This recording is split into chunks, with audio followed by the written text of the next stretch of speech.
Hello everybody and welcome back to World of Tanks and welcome back to another tank review, and today I'm doing a tank review on the Object 277, the most recent tier 10 Russian heavy tanks if we haven't got enough of them, to be added into the game in patch 1.0.2. This got brought in alongside the K91 and it's a relatively new tank. I hadn't quite got the XP when the patch dropped, but I got this tank within a couple of days of it going live.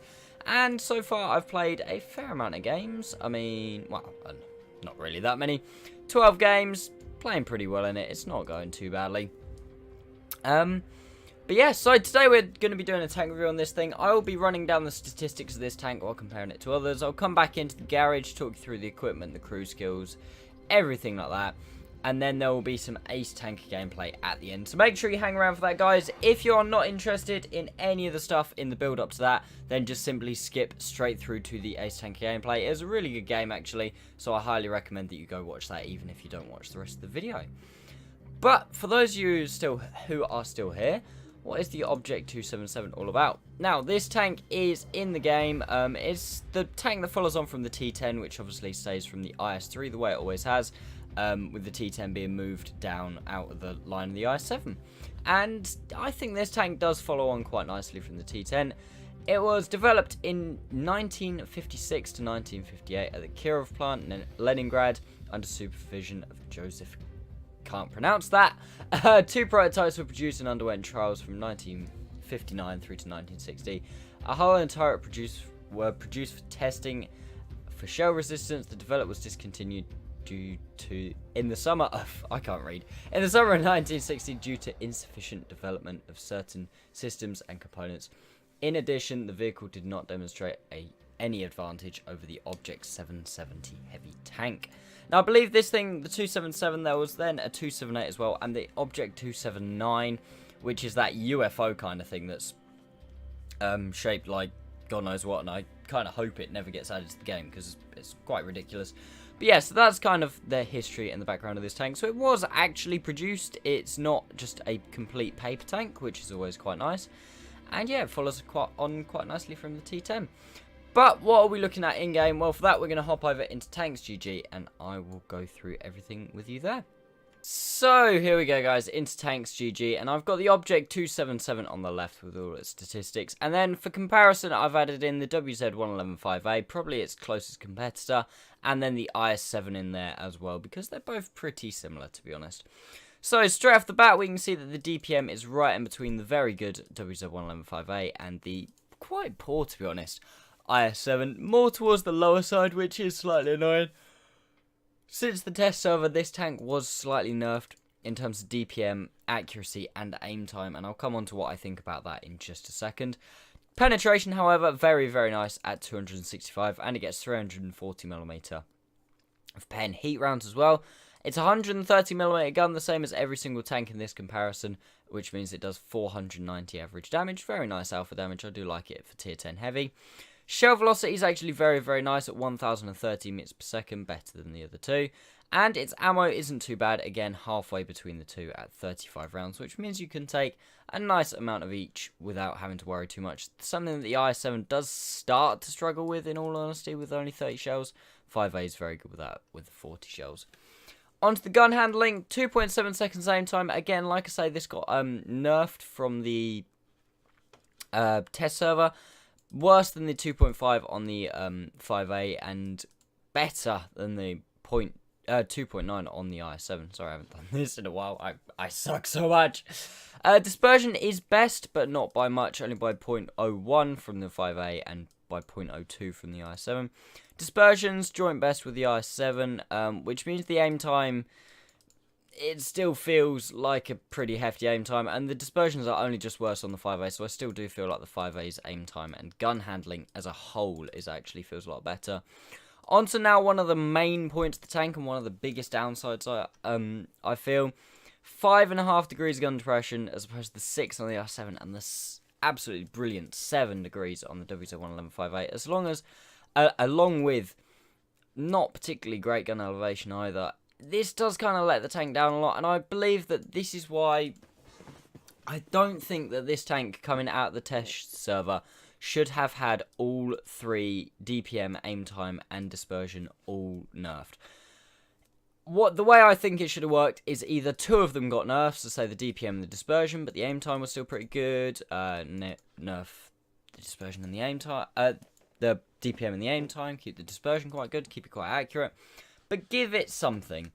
Because at the minute, it's technically got the accuracy over the 5A, but not enough. I feel that needs to be buffed to 0.37 or maybe even 0.36 and keep the aim time and DPM how it is. Or, I think, coming out of the test server, they should have nerfed all 3, but maybe not by quite as much. So maybe aim time 2.6, dispersion 0.37, and keep the DPM at about 2,450. So it is slightly closer to the 5A in that regard. Just because I think the DPM isn't amazing. But again, I haven't got a particularly amazing crew in the tank, so that might change a little bit. And I'll come on to that again in a bit. Now, on to one of the best things about this tank, the mobility. It has a 55 km/h forward speed limit, which is faster than the 5.8. Not quite as quick as the 60 on the IS-7, though, which is, you know. The engine power of 950, considering it only weighs 55 tons, does give it a very nice 17.27 horsepower per ton, which, again, though, is actually behind the IS-7. And I don't really like that much, that the IS-7 is, because the IS-7 is obviously meant to be the one with the armor, and it's faster than this tank. Again, like I say, I think that this should have had, yes, this has got the better gun, 100% it has got the better gun, but I feel the gun does need to be a little bit better, considering that the IS-7 gets the armor and the speed as well. I mean, it's definitely not slow. By no stretch of the imagination is this tank slow, and it is quite nice. And the terrain resistances do kind of bring the 5A back into play, especially on medium and on hard. There's not really, you can't really tell much of a difference between the two tanks, other than the speed limit of 55 as opposed to 50. Armour, I will come on to in a second. I missed tank traverse and turret traverse. Turret traverse is the fastest out of all the tanks in this comparison, but the tank traverse is only 32 degrees, which is 4 degrees a second faster than the i7, but 4 degrees a second slower than the 5A. So again, on the mobility front, the 5A, although technically it's slower because it's got the slower speed and worse horsepower per ton, this is kind of made up for by the dispersions and the tank traverse. They kind of have very similar mobility, and once again, you're looking at the 5A has the better gun, in my opinion, just because of the DPM and the aim time. The accuracy isn't much worse. 0.38 and 0.39 are still both pretty terrible, so, you know, it's tricky to tell between the two. I feel like the 5A is still the better tank, and I feel like the 277 does need, not a massive buff. I'm not saying for them to buff it back to what it was on the test server, but I'm saying I think it needs a tiny buff, just so it is not quite as far behind the 5A as it is now. 2,200 hit points, again, same as the 5A, and 400 meters of view range, same as every other tank in this comparison. And just to note, it does have 20 meters less radio range than the 5A, but I don't think anybody has ever cared about that, ever at all. Shell cost is slightly higher, but because of the better penetration, you're probably going to be penning more anyway, so, you know, that probably evens itself out anyway. Now, on to the armour of the Object 277, and we can see the turret. Yes, 100%, I believe this turret is a lot better than the WZ-111 5A's turret. I mean, thinnest armour here, 330mm from the front. I mean, you can, there's like tiny bits where it's, oh, what have I done there? Where it's a lot lower, and I don't really know why they're there and stuff, but it's just like, the turret is ridiculous. The cupola, 240mm pen, you need to go through it, so it's not a massive weak spot. It's not like the 5A with the two big cupolas on top. So, plus point, in terms of the Object 277, the turret is definitely better. However, I believe that the hull is actually slightly worse. The lower plate is absolute trash, and the upper plate as well really isn't good, and relies on you angling it down. So using, if you can use all 5.5 degrees of your gun depression, the upper plate is actually really, really strong. You think, if you're looking at that, if you can get hull down, the upper plate is incredible. It's just, if you are on flat ground with this thing, if you shoot the bottom of the upper plate or the lower plate, you are going to go through most of the time with any tier 9 or 10 tanks, and the majority of tier 8s as well. So you do need to be careful. The side armor is actually pretty good. It is angled slightly in, which means that you can kind of side scrape. The only trouble with side scraping is, as you can see here, as soon as you side scrape out around the corner, you expose your side of your hull, and if they can get a shot at this, it's more than likely gonna go through, which is really annoying. But the side is still pretty good, so if you can wiggle, try and bait them into shooting your side, and then pull out around the corner and shoot them at the same time. I mean, look at that armor, straight through the gun, 2,000 millimeters, lol. But yes, the armor is, well, it's very similar to the T10, which is actually kind of good, because obviously that's what this tank follows on from. So you do learn the playstyle with the T10, not to trust your hull and your hull armor, and your side armor is distinctly meh. So, you know, like I say, it follows on well. So guys, that is the Object 277. My general opinion of it, we'll go through crew skills and equipment quickly in just a sec, but I'll give you my opinion on the tank now. I think it's a good tank. No word of a lie, it is a very good tank, but I still think that the 5A, in terms of competitiveness, is better. I feel like the 5A has actually got the slightly better hull armor. It's got a slightly worse turret, but it's got the better gun and very comparable mobility, which means that, you know, because the turret's not terrible. It's not like it's a ridiculously weak turret like, you know, a 50B turret. So I would say the 5A in competitive play is still honestly better than this tank. And I feel like this tank, just to be equal with the 5A or even just below the 5A, I think it even needs the DPM buffed slightly, the dispersion buffed slightly, or the aim time buffed slightly. One or the other. Just something just to give it that little bit over the 5A, in my opinion. But yeah. Let me know what you guys think down in the comments. Let me know if you think I'm absolutely talking out of my buttocks and you think this tank is completely overpowered and you think it's fine how it is. Let me know if you agree with me and you think, yeah, it could do with a couple of buffs maybe. And yeah, let's jump back into the garage. So here we go, guys, back in the garage. And equipment-wise, I'm not going to spend too long on these next couple of bits. Gun rammer, obvious. Vert stabs, obvious. Vents, obvious. I mean, the view range isn't particularly great at 400 meters, so you could make an argument for coated optics, but I'm quite honestly going to go with vents, because once I get Brothers in Arms and crew skills and stuff, the view range will be more than enough. I reckon I can get up to 430, maybe even 440, which is fine. Crew skills wise, pretty standard, like your medium heavy tank hybrid, to be honest. I haven't got a very good crew, so you're going to want to go full repairs for the first skill, swap it out for things like 6th Sense, safe stowage. I've gone for smooth ride just to improve the firing on the move, and Deadeye as well, because you've got a big 130mm gun. Doing critical damage is always nice. Full repairs again. Once it gets to 100%, I will retrain for Brothers in Arms. Repairs again, probably keep it. 4th skill, situational awareness. Gunner, probably, was it not designated target? Snapshot, that's the one I was going for. Drive will be off-road driving, and loader, God knows, firefighting. Then probably retrain for adrenaline rush. And then, yeah, whatever you want into fancy skills from there on out. And yeah, so like I said, the Object 277, I think is a good tank. I think it could have been, I think there's a happy medium between where it is now and where it was on the test server that would make it nice and competitive, used in Clan Wars, stuff like that. But like I said, guys, make sure you leave your opinion on the matter down in the comments. Obviously, it's just an opinion. This is just my opinion. I feel like it could be a little bit more just because the 5A is that much better. But at the end of the day, is that because the 5A is maybe too good and this is maybe where the 5A should be at? Who knows? Anyway, let's go jump into the Ace Tanker gameplay, guys. Right, so here we go, guys. Not first game in. Into the gameplay, and we are top tier before everybody starts going, ah! This is the best possible matchup for this tank. Yes, I know that. Chill your bitching and moaning and whining about it now. But it was a very good game nonetheless. So, I'm in the Object 277. We're up against a Panzer VII, a T-62A, and a Jagdpanzer E100 as the top enemy tanks. We can see that I'm using my mobility to get into a good position early on, and I just thought, when that did that, I was just like, right, it's going to be one of those games, isn't it? We bounced clean off the side of the what am I even trying to say?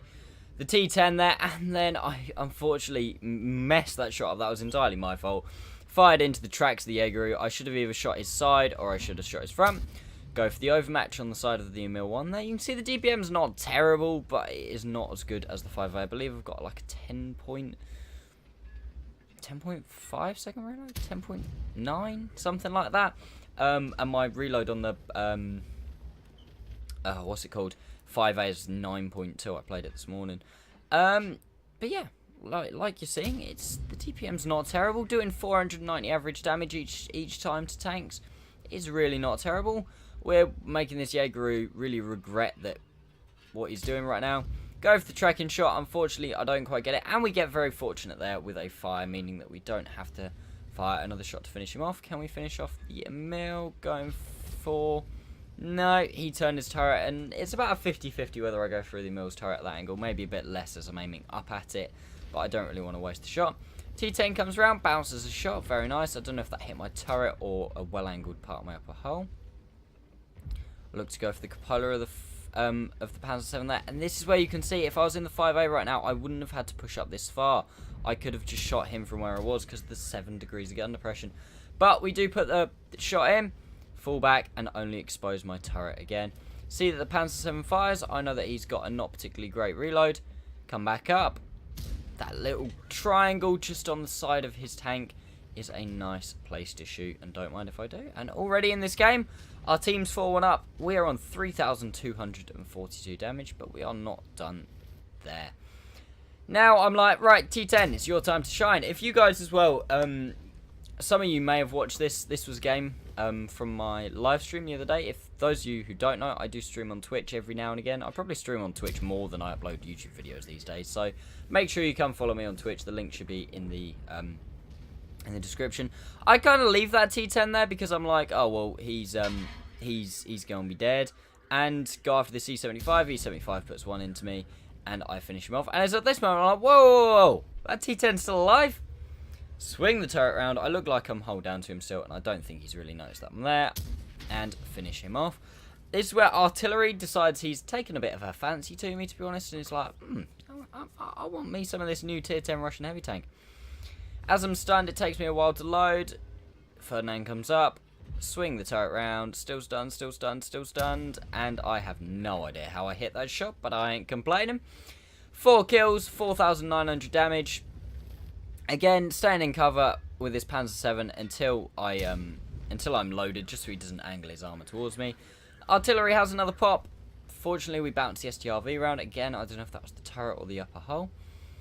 And yeah, we're up to 5 kills, 5,000 damage. If this game was to end now, I'd be pretty happy with this, but we're not done yet. STRV, we come up and over. I kind of knew that I was going to take a shot there, but I kind of thought, well, this is the time to use your hit points max. We put one shot in, and he gets finished off by the M60 on our team. There, shout out to that M60. He had a good game as well with me. And this is where Artie decides that he doesn't like my engine being intact at this point in the game. And he takes that away from me. My, I can't remember if my load... No, my loader's not. That's just a bug on the replay. But my engine is knocked out here. T54 mod 1. He pens me and kills my driver. And we're gone from being a very, very, very mobile tank here to a really, really, really not very mobile tank. And we're stunned as well. And oh god, there's that pesky artillery. Still stunned. Still stunned. How the hell do I hit that shot? I have no idea. I was just like at that point, I was really annoyed that I've lost my driver and I've lost my engine. And you can see how slow this thing is. And I cannot believe I hit that shot. I was stunned as well. It was like, how? How have I managed this? Oh, this is so painful. Come on, get the engine back. There we go, we've got our engine back. Still missing the driver, so we're still not a massive amount better, but you know, a little bit of mobility. The bad chat's been spotted up north, giving our, what is that, Ferdinand some issues. I believe he's going to finish him off in a second. There we go. And come on, get your driver back, Max. We know this T62A is going to be up here somewhere, because I'd have thought if he was coming up on the flank, I would have spotted him, or the M60 would have spotted him. The M60 is pushing across. I would have probably pushed straight across with the M60 if I'd have still had my engine right from the start. And there we go. We are back up to full combat capacity. I see the E75 taking hits. And I know that he must be up here. I get spotted. He takes a snapshot at me and doesn't get spotted for it again. He must be over there. I'm kind of pinpointing his position. And there we go. He does hit me. He bounces. So I know exactly where this guy is. He tracks me. Not too worried about that. It is kind of annoying because I still haven't got a particularly great crew. It does take a little while for the tracks to get back on. And there's a T62A. One shot in. Boom. Nice shell velocity. 478. Nice damage roll. Up to 7 kills. Can we finish him off? 425 health. This is perfect. This is perfect. For the Radley-Walters. Don't miss it, Max. Once upon a time, that would have missed ridiculously. And I'd have been screaming because I missed on a Radley-Walters. But fortunately, that time, the shot goes in. And that is all she wrote. The bat chat eventually gets finished off by the T30. And yeah, that is the Object 277. Oh, nice little thumbnail pic there. 8 kills, 7,280 damage, 1,202 assisted. That was, in fact, an ace tanker. I'm not going to go do the post-game stats because you guys don't really worry about that. You just have to believe me that that was an ace tanker. We also got a high caliber, unsurprisingly. The M60 had a good game. It did about 4,000 damage, I believe, with his 2 kills. And yeah, that is the Object 277. Like I said before, I think it's a good tank, and from this game you can see that it's a good tank. You can do very well in it. I think it could be a tiny bit better, and again, I stress this so much. That is a tiny bit better to make it competitive. Like I say, 0.02 dispersion, maybe 0.1 or 0.2 of a second aim time, 50 to 100 more DPM, something like that, and I think this tank would be competitive with the 5A. As it is, I think the 5A slightly wins over this thing, given the fact that it's got the better gun, and most importantly probably is the 7 degrees gun depression that tank gets. Very, very nice. So I would say this is a very good tank, and very good tank to play in randoms. If you want something competitive still, and for clan wars, stuff like that, I would still say that probably the WZ-111 5A is your safer bet. But it depends what clan you're in, what they're looking for. That is just my opinion. Everything, obviously, in this video is my opinion. But like I said, guys, please leave your opinion down in the comments. Make sure you tell me what you think as well.